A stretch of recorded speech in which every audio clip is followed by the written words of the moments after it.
Now, this graph here I really like because what it shows is the opportunity that real estate is. And what this graph really says is it's always a great time to buy the right real estate.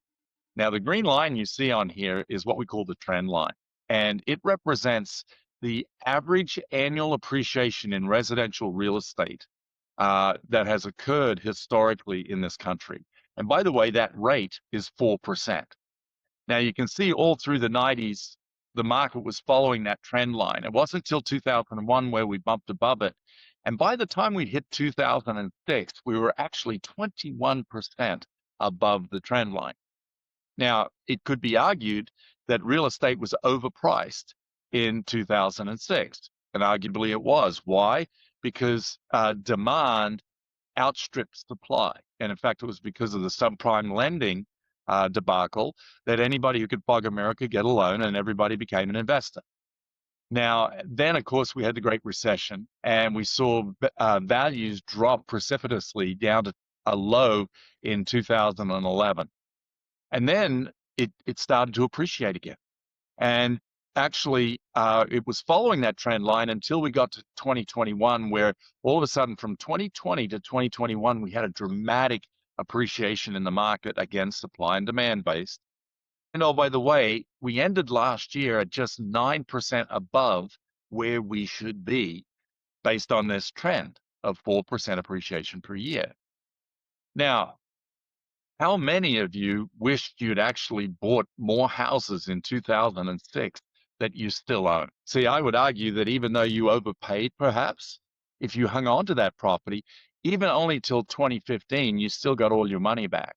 But what's that 2006 purchase worth in today's dollars? It's worth more. Now, one of the challenges, of course, is a lot of us had people who buyers who said, you know what, the rates have gone back up. I want to wait until they come back down to 3%. Or, you know what, I think we're going to see prices come down and I'm going to sit it out. I'm going to wait.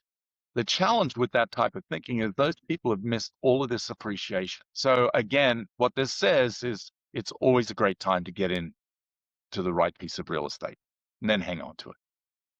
Now, you can see here that there's seasonality to the monthly median sales price. You can see we ended December at 405,000 was the median price. Inventory, of course, has been a big challenge for us as an industry. And we've had a shortage of inventory for an extended period of time.